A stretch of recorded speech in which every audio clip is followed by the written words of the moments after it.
नमस्कार, मैं रघुनाथ प्रसाद आज चर्चा कर रहा हूँ विभिन्न पार्टियों को इलेक्ट्रल बॉन्ड्स के माध्यम से जो डोनेशंस दिए गए 1300 से ऊपर जो डोनर्स हैं उनके संबंध में।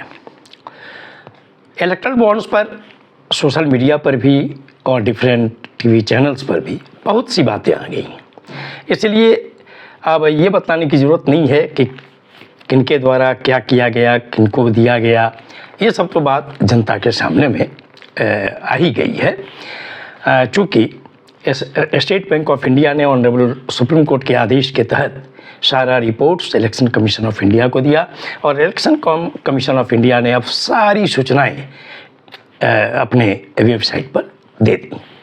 लेकिन जो इशूज आए हैं उसमें कुछ बातें ऐसी हैं जिस पर निश्चित तौर पर भारतीय जनता के मन में ये बात है कि क्या कुछ ऐसे मामले जो अहम मुद्दे हैं उनमें भारत सरकार एप्रोप्रिएट एक्शन जो कानून के तहत होनी चाहिए वो होगी या नहीं।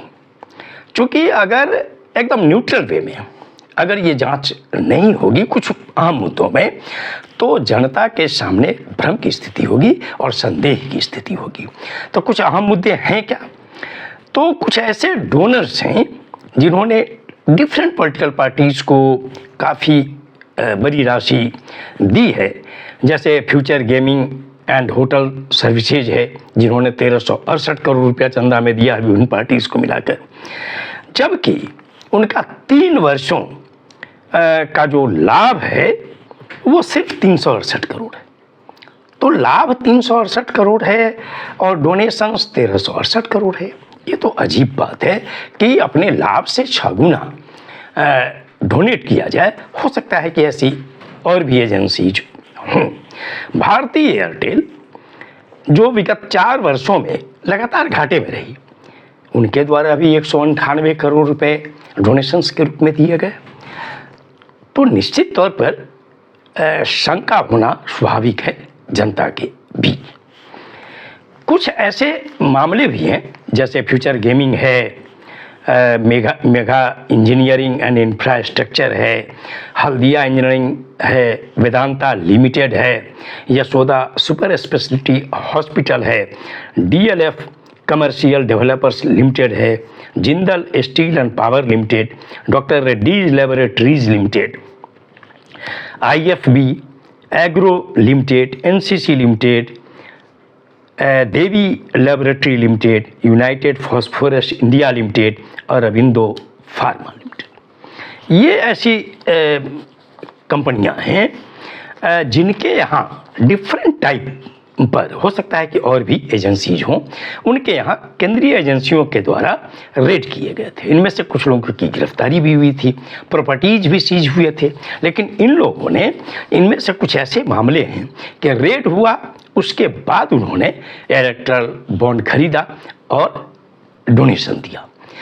तो ऐसे मामलों में भी निश्चित तौर पर भारत सरकार को नियम संगत कदम उठाना चाहिए ताकि जनता के बीच में जो भावनाएं हैं उस के तहत लोगों में ये भावना है कि जो अगर ये कानून के तहत गलत है क्या है तो उनमें कि लाभ कम चंदा ज़्यादा और जिनके यहाँ रेड हो वो चंदा दे रहे हैं तो उनकी जांच होनी चाहिए या नहीं होनी चाहिए और नियम संगत उन पर कार्रवाई होनी चाहिए या नहीं होनी चाहिए।